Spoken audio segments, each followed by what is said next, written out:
धार्मिक शिक्षा की आड़ में निजामुद्दीन मरकज स्थित तबलीगी जमात के मुखिया मौलाना साद की बेहिसाब मनी लॉन्ड्रिंग की परतें खुलनी शुरू हो गई हैं।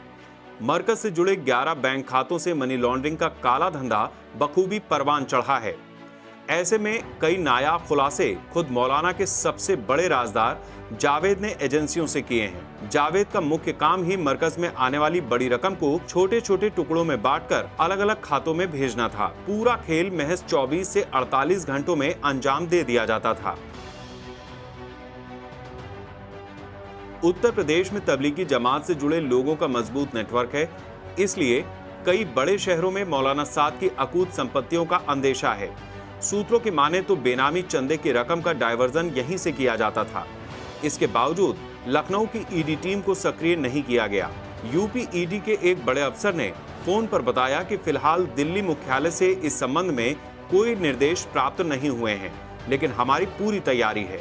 सवालों के घेरे में आरबीआई समेत बैंक अधिकारी भी हैं, जिन्होंने केवाईसी नियमों में उल्लंघन के बावजूद मौलाना साद के खातों पर रोक नहीं लगाई, जबकि इसी साल मार्च में बड़ी रकम खाते में आई थी।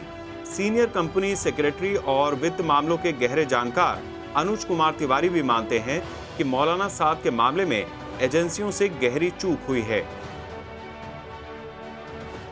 ये मौलाना साद जी के मामले में मेरा ये कहना है कि इसमें एजेंसीज का फेलियर है, क्योंकि जहाँ तक मैं समझ रहा हूँ ये तबलीगी एक ट्रस्ट है।